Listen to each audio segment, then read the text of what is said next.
Welcome to the third video in my Astrophotography Made Easy course here on YouTube. Today we're going to focus on the setup process. I'm going to demo with a simple star tracker, but you can use these same concepts even if you have a larger go-to mount. There's a lot we need to talk about today, and I'm going to try and get through it as quickly as possible just because there's so many different things. And with that said, if you have some more questions after this video, be sure to check out some of the other videos on my YouTube page. They'll probably fill in some of the gaps I missed today. And also check out my courses on my website, which go into a lot more detail, whether you're a complete beginner or a more advanced shooter. Our first step is to find a suitable shooting location. A lot of people are going to be starting off in their front or backyards. That can work as long as you have a clear view to the northern sky, if you're in the northern hemisphere, or the southern sky, if you're in the southern hemisphere. And one of the questions I've gotten a lot recently is, what do I do if I can't see Polaris? That's going to be a problem if you don't have a clear view of Polaris, because that's where we're going to line our mount or our star tracker to. Therefore, if there's a building or a tree in the way, that's going to cause you a lot of problems. So right now, if you don't have a clear view to the north, right where the North Star is going to be at, you'll need to find another shooting location. Also, make sure that there's not going to be any big trees in the way or houses or whatever in generally the southern sky. That's where a lot of the nebula and galaxies are going to be at. So you will want to go ahead and just, again, do a quick overview. Make sure you don't have any big obstructions. I'm lucky out here in the desert. I have a completely clear view all the way from northeast to about southwest. Now up over here, I have some mesas, which are pretty high, and that could pose a problem, especially up over here where north is. If this mesa is too high up and it's covering Polaris, this is just not going to be an ideal shooting location. So you will want to do some recon, figure out where the best shooting locations are at near you, and then continue with your planning. If you found a suitable shooting location where you have a clear view to the north or the south and no big trees or buildings in the way, you're ready for step 2. And step 2 is just starting our general setup process. For this, I recommend you go out a little bit after sunset, usually right when twilight starts. That'll give you enough time, hopefully, to get everything configured and ready to go. That way, by the time it actually gets dark, you're ready to shoot and you're not wasting precious time. For those that are going to be shooting in dark skies, this is especially important because out here, there's going to be so many more stars than you would see in a city. A lot of people get overwhelmed and they're not even sure which direction they're facing and they get disoriented. And that's not really going to be a problem if you're shooting through light pollution because only a handful of bright stars will be visible. Just something to think about if you are traveling to a darker sky. Try and get out there by sunset.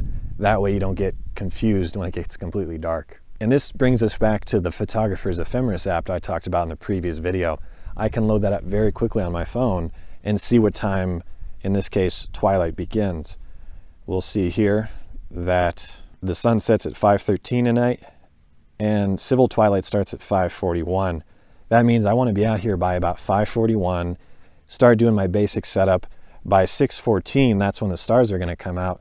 I'd like to be doing my polar alignment right around 6:15. That way, there's not a lot of bright stars that might confuse me for my polar alignment process. And that's something I see happen to a lot of people. If everything goes well, I can be done with my setup by 6:45 and start shooting.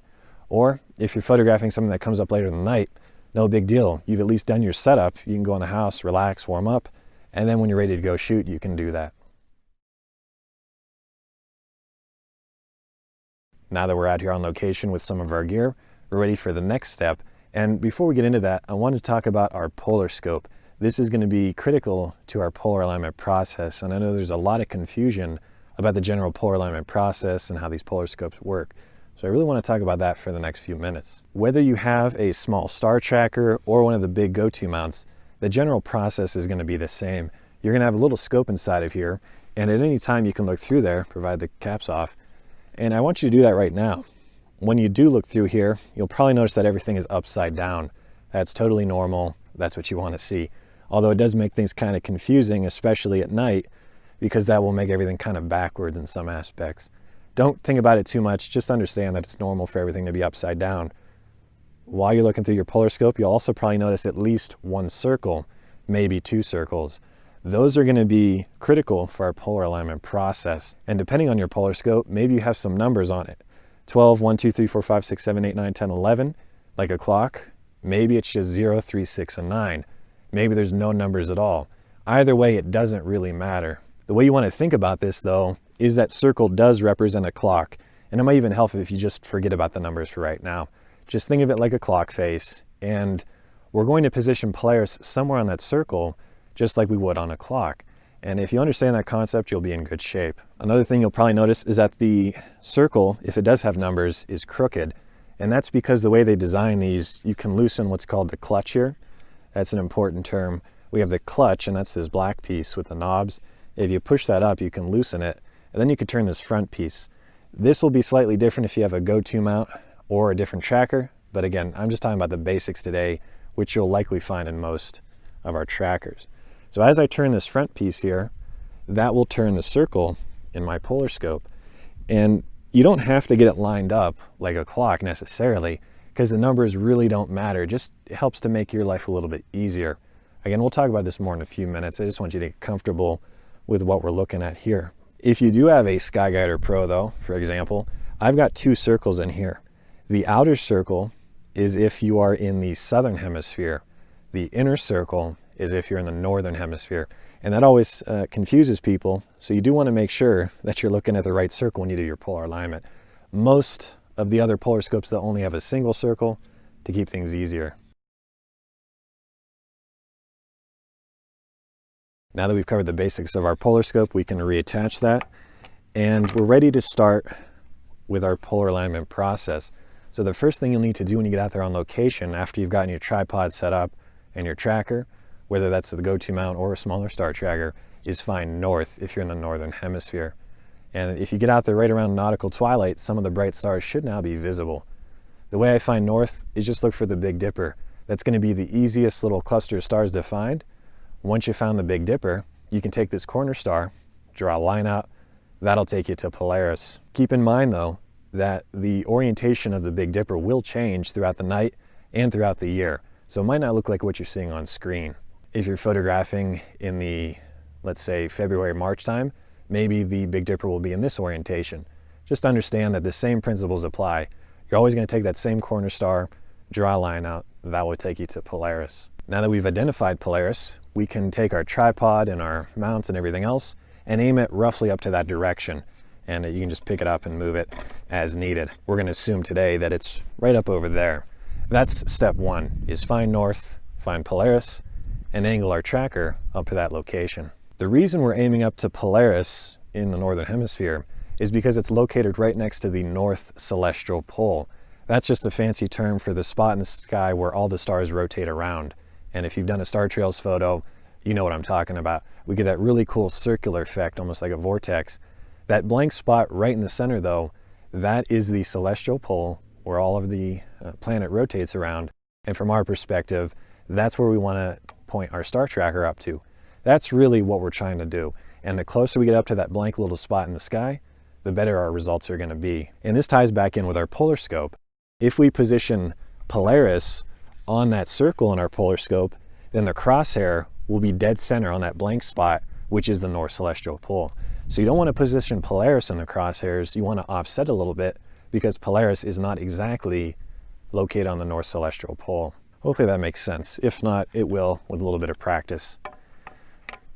All right, so we got that taken care of. The next thing we should do is dial in our latitude here on the base. That's going to angle our tracker up to that spot in the sky, provided you've at least aimed up in that direction. If the latitude is dialed in and you have it too high though, then you're obviously not going to be lined up properly. So right now, you can use any app you want to figure out your location. I recommend you download the SAM console app though, which is also called the Star Adventure Mini console app. This is a free download and it works really well. After you start up the SAM console app on your phone, you can click on Polar Clock Utility.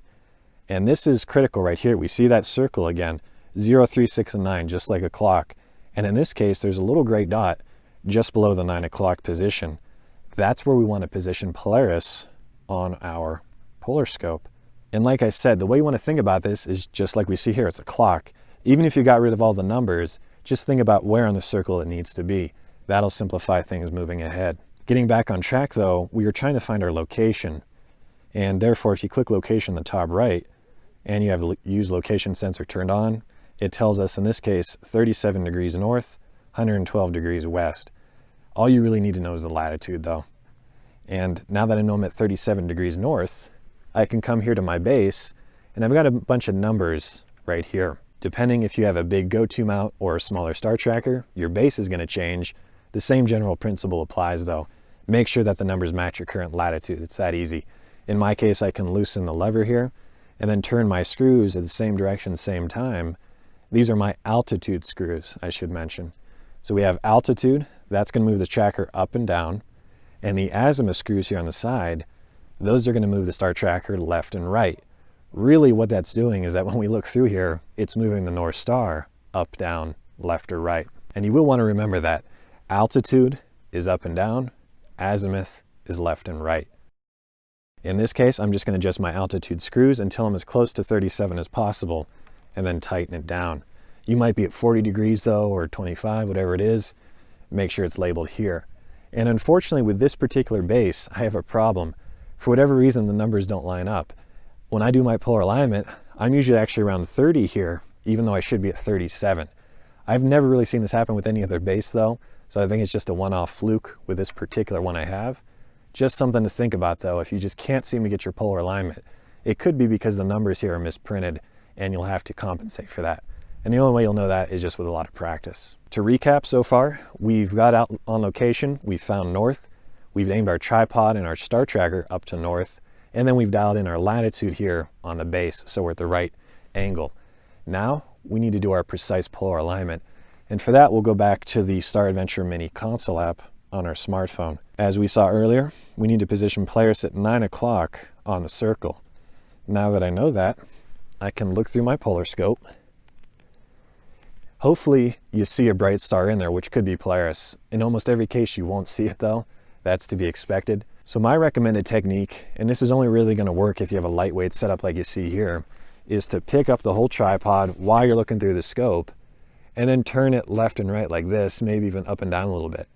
The reason I love doing it this way is I can very quickly identify the biggest, brightest star up in the northern sky, as long as you're pretty close to Polaris.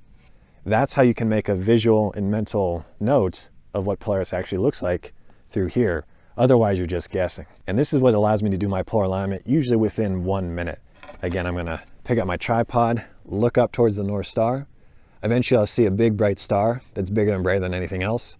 Then the trick is to lower the tripod, fully extend the legs because they always tend to collapse. And in the process of doing all that, hopefully it's still there in the polar scope. If not, try it again. Now, realistically, if you have a go-to mount, you're not gonna be able to pick that thing up like I just did. And in that case, you're gonna have to do your polar alignment the old-fashioned way, where you're gonna have to adjust your altitude and azimuth screws until you see a bright star drift into the polar scope. That's really all you can do. Remember, to adjust our screws, we're gonna turn them in the same direction at the same time.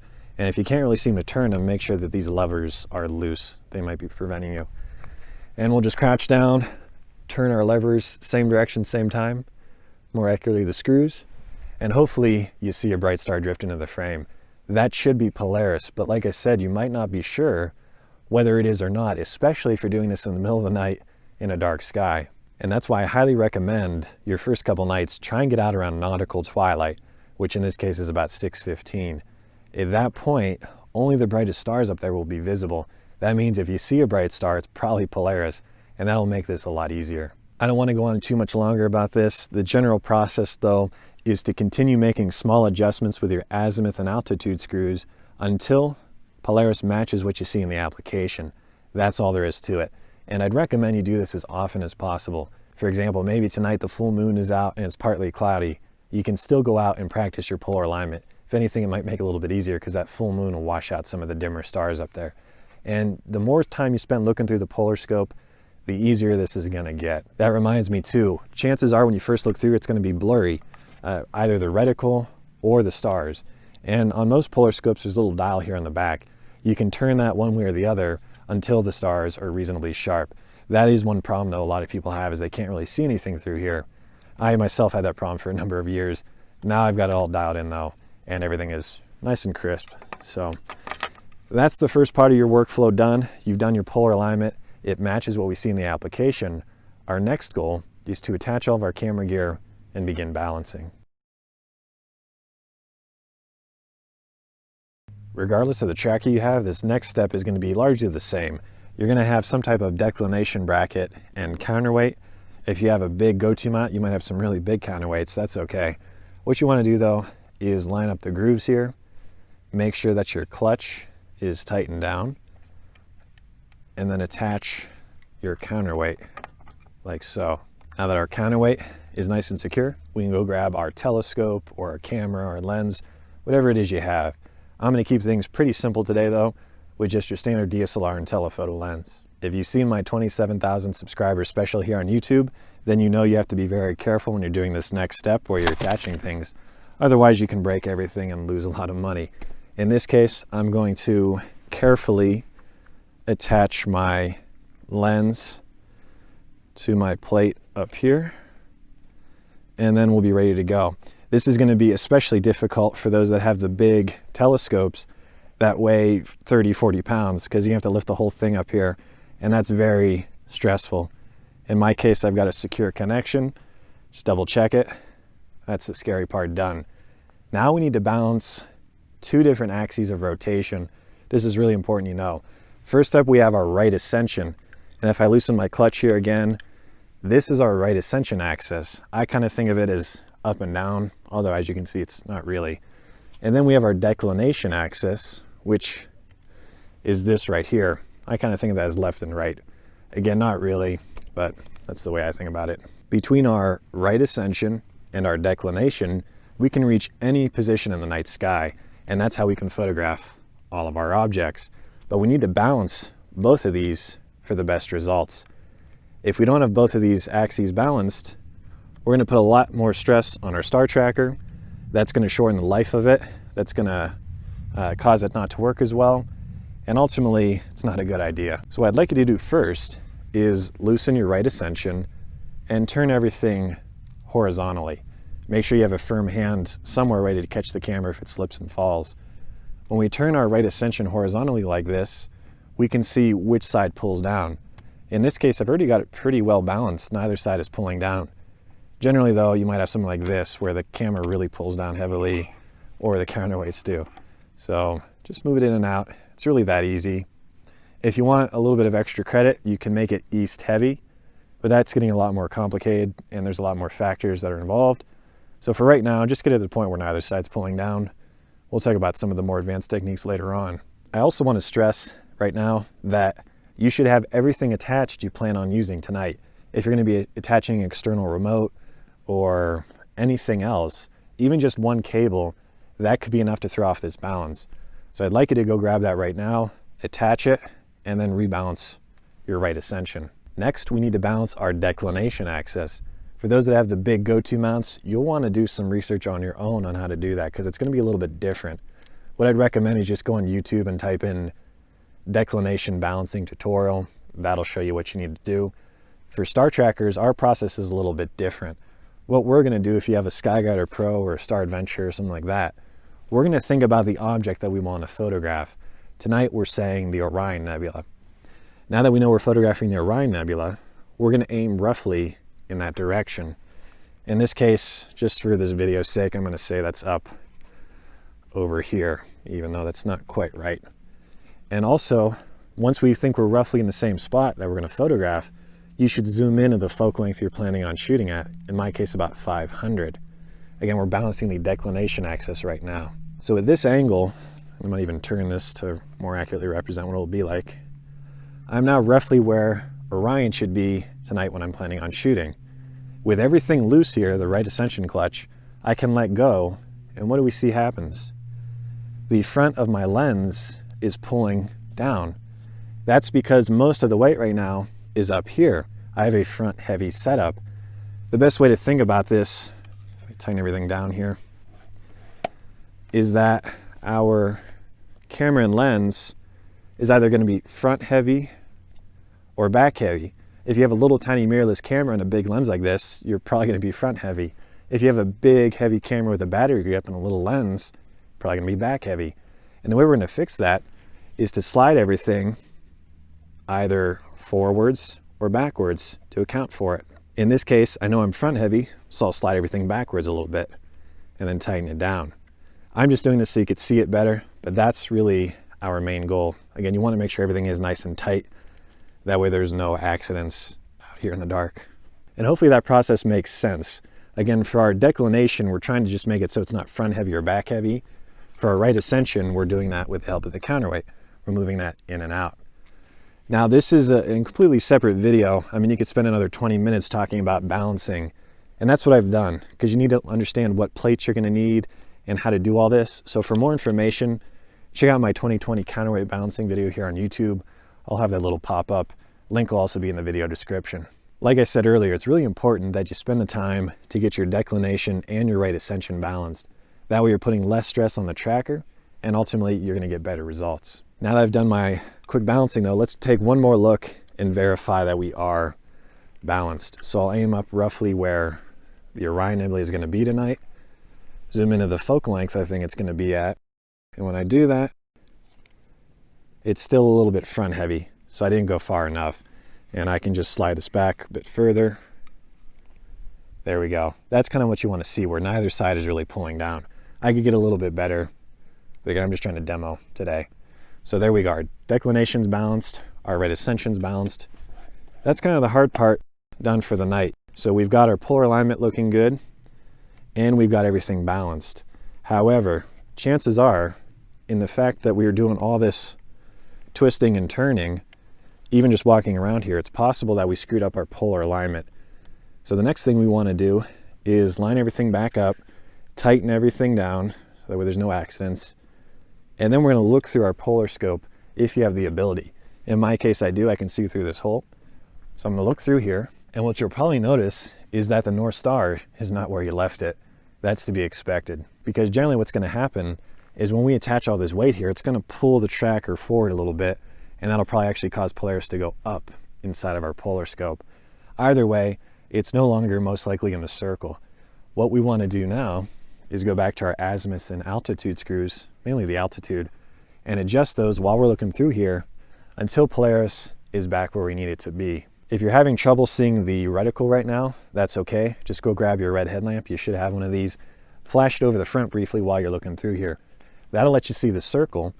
Then once you know kind of where the star is in relation to the circle, make some more adjustments, see your circle again, and keep doing that until you get Polaris back where it needs to be. And there we go. We've now fixed our polar alignment. You'll want to make sure you do that step every night because it will get thrown off in the course of things. You'll also notice that my base is connected directly to my tripod. That's something we talked about in the first video. So what I see happen a lot is if you have a center column here, when you're turning things around, the whole base can start to turn like this, and then you just ruin your polar alignment. So you have to tighten everything really hard back down, and if you don't see Polaris in there, you have to start all the way over from scratch. That's why I really want you to make sure you have a nice secure connection from your mount to your tripod. Well, we're making good progress today. Our next goal is to find the object we want to photograph. Those that have the go-to mount should have a very easy process right here. You would just pick up your hand controller, do whatever you have to do on there, maybe type in Orion, and if everything's configured properly, the whole thing will rotate and it should aim you right up to the Orion Nebula, if that's what you want to photograph. You might have to do what's called a 2-star alignment, something like that. That's another video for another day. As I mentioned, I don't even have a go-to mount, so I'm not the best person to ask about this. You'll want to check out somebody like Astro Backyard, Chuck's Astrophotography, Dylan O'Donnell, some of those guys. They'll show you exactly what you need to do. It wouldn't hurt though to follow along with us today so you can practice finding your objects manually in case you are having trouble with the go-to function. The way I find my objects is starting off in Stellarium. I want to first make sure that they're actually up. And in this case, we'll load up Stellarium on our smartphone. And in the lower left, we have 6 little boxes. We can tap on those. And if you look closely, you'll now have a search window at the top of the screen. You can type in whatever it is you want to find, maybe the Orion Nebula. If you type in the Orion Nebula and it points you underground, then that means either the Orion Nebula hasn't risen yet or it's already set. And the way around that is if you tap the time in the lower right, you can now swipe your finger left and right to go forwards and backwards in time. This will take a little bit of practice to get used to. You can tap the screen again to get back to moving around. Anyway, our whole goal right now is just to verify that the object we want to photograph is actually visible right now. If not, you can choose another one or wait until tomorrow night or later tonight. Either way, just make sure you're not wasting your time. Then what I want to do is find some bright stars that match what I'm seeing right now. we already know we're facing north, and if Orion's going to be in the southern sky, then I know I got to be aimed up somewhere over there. In this case, Orion's very easy to find. Just look for Orion's belt, 3 stars in a line. Even in the most light polluted area, you'll be able to see those 3 stars. Once you found the 3 bright stars in Orion's belt, go down and to the right just a little bit. You might see a few faint stars there if you're lucky. That'll be the Orion Nebula. Now that we know that, we can loosen our right ascension clutch and our declination screws in this case. Again, make sure everything's really tight. Right now I'm a problem where it's not staying tight, because that's going to potentially cause a bad accident tonight. And then we'll turn everything and aim up where we need to. For the purpose of this video, I'm going to say this is close enough because this is giving me a lot of trouble right now. I'm going to lock everything down. Got to make sure everything's nice and tight right now. And we're ready to begin taking our test photos and talking about camera settings. So I'm going to come around on the far side here. And in terms of our camera settings, this is going to depend entirely on your scenario. If you're in a light polluted area, your camera settings are going to be completely different than if you're in a dark sky. The lens you're using, the camera you're using, even the track you're using, those will all affect your camera settings. And with all that said, I can't give you some exact settings that are going to work well for you. That's up to you to figure out. However, if you start off at 15 seconds, ISO 12,800, that at least gets you started. Once you take that photo, what you might notice is that the image is completely black, and that's probably because you forgot to take off your lens cap. That happens to me all the time. So if the image is completely black, that's probably the cause. Now you can try taking that photo again. 15 seconds, ISO 12,800. This time, once it completes, you might find that everything's completely blurry, probably because you forgot to turn on the star tracker. I do that all the time. And also make sure that the tracking speed is on the star icon or 1x, whatever it is for your mount. That'll get you tracking at the same speed as the stars. Now you can take your next photo, and this time if things are still blurry, it's probably because you're not focused. So if I come around here, one of the great features of a DSLR is the screen here and the fact that we have what's called live view. I can turn that on and see a real-time preview of my image. So maybe when I'm looking through here, I see a couple stars, but they're fairly dim. I can zoom in with the playback buttons here in real time and then turn my focusing ring until the stars are as small as possible. It would also be a good idea to turn off any kind of vibration control and autofocus, because those are really going to mess you up tonight. So we turn both of those off. And also, I'm at my widest focal length right now, 150 millimeters. That's going to make it easier to find the object I want to photograph. However, I'm going to zoom in to probably 500 millimeters. So this brings up a problem.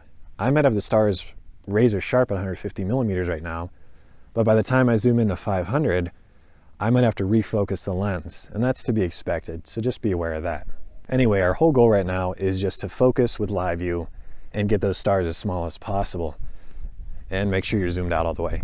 This is going to be a problem for some of the Canon shooters out there, which is another reason I don't really recommend those cameras, because on the DSLRs, almost every time I've used one with a student, the live view system is just really bad. You can't even see anything at all on the back of your screen. If you've got a fairly good Nikon or Sony, or even some of the Canon mirrorless cameras like the EOS R, which I recommended, you'll be able to see a lot of stars here on the back. So this is one area where you might want to consider upgrading your camera.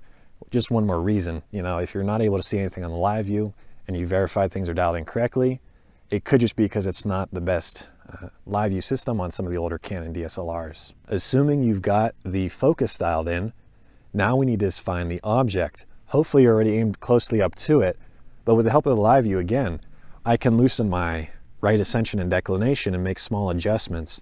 And the great thing with Orion is that it's so bright, you might actually be able to see it here on the back. It's not going to look like you see in the photos, but it might just be a faint haze around a bright star. That's one of the easiest ways to help find your object, is with that real-time live view preview. If that's not working though, you could always buy a green laser pointer for astronomy. Generally what I'll do is I'll rubber band it here around the lens hood, turn it on, very briefly though. As you know, with these laser pointers, they're very bright. They can blind you if you turn it on the wrong way, so be very careful with them. They're also legal in some countries, so you might not be able to get one. The main reason I would use it though is if I'm having a lot of trouble, what will happen sometimes is you think you're aimed up right at it, but you're way down here. You turn on that laser pointer briefly and you realize that, and then you can fix for it. That could save you 20 or 30 minutes in some cases. So do what you got to do. Like I said, I talk about this a lot more in my deep space course on how to find these objects just using some bright stars overhead. Assuming you've got the object centered up here in the frame and everything looks fairly good, then we can zoom into the focal length that we want to use if you have that ability. In my case, I'll go about 500 millimeters, and then I'll refocus my lens at this new focal length and take one more test photo. If you've got the object you want to photograph centered up in the frame, you're at the desired focal length, and the stars are sharp, now we can talk about your final camera settings. Like everything else, this is going to depend entirely on you. The number one thing I want, though, is the longest possible shutter speed without star trails. That's going to get more light into the camera. It's going to cover up some of your sensor-related problems and bring out the nebular galaxy a lot better. If this is your first couple nights out, though, if you can get at least 30 seconds, that's good enough for me. I'd like you to shoot maybe up to a minute or 2 minutes, maybe even longer than that. But realistically, with a setup like this, if I can get 30 seconds, I'm happy. So that's what I want to do. I'll put it to a 30-second long shutter speed.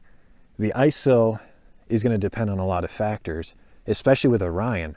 I could shoot at ISO 12,800 and have a nice looking photo, but because the core of Orion is so bright, it's going to blow out and I'll never be able to get that detail back. So what I recommend you do is intentionally use a lower ISO for the Orion Nebula. Preserve that core detail, because we can always bring up a dark image and make it look great, but we can't bring down highlights that are already clipped. So it's better to underexpose than overexpose on the Orion Nebula. What I would personally do out in a location like this with really dark skies, if I'm shooting 30 seconds, my ISO would probably be 1600, if not 800. So make of that what you will. And if you're feeling a little bit confused with the camera settings, just remember, longest possible shutter speed without star trails, and then adjust the ISO accordingly. If the image is too bright, lower the ISO. If the image is too dark, increase the ISO. It's that simple. After you've figured out what camera settings are working best and you find your maximum shutter speed without star trails, again today let's assume that's 30 seconds, you might need an external remote. And I did mention earlier about balancing, I should have attached everything. This could be enough weight to throw off my balance. So one thing that will help alleviate that is a little beer koozie with a safety pin through it. I'm going to hook that into my tripod here. You could also get like a Velcro strap, whatever you want to do. The main point though is that this isn't dangling off the side of the camera, because that weight will really screw things up, and also the shaking will cause problems. So I'll plug this in and then I can slide this right in the koozie. So now there's no extra weight dangling from the camera. The reason we need this remote is to take an interval of photos or sequence. And that brings us to the next topic. How many photos do I need and how much time do I have to spend out here? I always recommend shooting for at least an hour for any object. The more time you can devote, the better. I mean, if you had 3 or 4 hours, that would give you a vastly cleaner and more detailed image. So go as long as you can, but try to get at least 1 hour of total exposure time. In this case, that would mean 120 30-second long exposures. And that's what I want to dial in here on my remote. I would put the shutter speed to 30 seconds and the interval. This gets kind of complicated. I talk about in some of my other videos and in my courses. The short version is your interval is either going to be 1 second or 1 second longer than your shutter speed. In this case, if I was shooting 30 seconds, my interval would be 1 second or 31 seconds on the remote. There's a lot more that goes into that, but that's the basics. And then the number of photos would be 120. That would give me a total of 1 hour of total exposure time. But let's think about this. If I'm out here, it's not going to be a perfect scenario. There might be a gust of wind that happens every few minutes. Maybe even I come out and check the camera and I kick something. That might ruin a photo. Or more likely what's going to happen is your tracker is just not that well built. Even the high-end go-to mounts. What that translates to is that every couple of photos, they're randomly going to be blurry because your mount just isn't the best and it hits a little hitch, if you will. So with that said, rather than shooting 120 exposures, which would give me exactly 1 hour, maybe I'll shoot 150. That way, even if 30 photos are blurry, I still get that hour's worth of good data. And that's what I'd recommend. Set it for at least 10 extra exposures than you're planning on. That'll give you a little bit more leeway when it comes to post-processing. If you've got all that dialed in here, you can click the timer start stop button, and now your camera will begin taking photos. That brings me into another point though. Your camera does need to be on bulb mode for that to work properly. You'll find bulb past 30 seconds. Alternatively, if you don't have the remote, you should be able to configure all this through your camera's menu if you have a built-in intervalometer. Either way, now you kind of have an idea of what to do. And just like that, if you start your interval, you can go in the house and warm up, which I'm getting ready to do right now. It's getting pretty cold out here. So if this thing starts running, and I know my tracker's running, I'm gonna go in the car, go in the house, warm up. I do not want to sit in there for the full hour though. This is a mistake I've made countless winter nights. I've been too lazy. And the problem is, if I don't check the camera, very often what will happen is that things will go wrong and I might waste the whole night just because I was too lazy to go out and check things. In other words, most likely what's gonna happen is that your lens is gonna contract a little bit in the cold. It's gonna shrink. That little bit of movement will cause the focus to get thrown off. And that's why I say every 15 or 20 minutes you come out, stop the interval, take a look at your playback screen, and make sure that the stars are still sharp. If you notice they're starting to come a little bit soft, turn on live view and refocus your lens. I recommend doing that every 15 or 20 minutes during the winter. You might also want to buy a dew heater, which would go here around the front of your glass.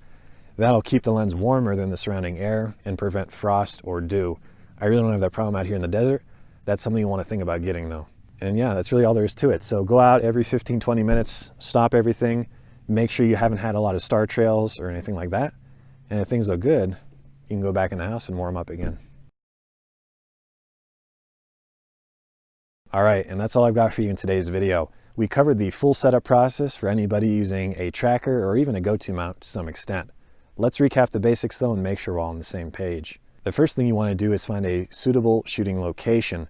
That means there's no big buildings or trees or anything else covering up your view of the North Pole or the South Pole if you're in the Southern Hemisphere. You also want to verify that the objects you're planning on photographing will be visible for most of the night without any trees in the way. If that all looks good, then what you want to do is your polar alignment. That's where we're going to find the Big Dipper usually, draw a line out to Polaris, and then line up our tripod and tracker to that spot in the sky. Next, we can use an app on our smartphone to figure out where on our reticle we need to position Polaris. Again, think of this like a clock where we have 12, 1, 2, 3, 4, 5, 6, 7, 8, 9, 10, 11, 12. That's the way I think about it. Even if you don't have any numbers, you still know that concept and you can apply it. So don't get too worked up about the numbers, just make sure the position matches what you see in the application. After you've got your polar alignment looking good, then we can attach all of our camera gear. That includes the counterweights, the camera, the telescope, the lens, whatever it is you have. And you want to balance your right ascension axis and your declination axis.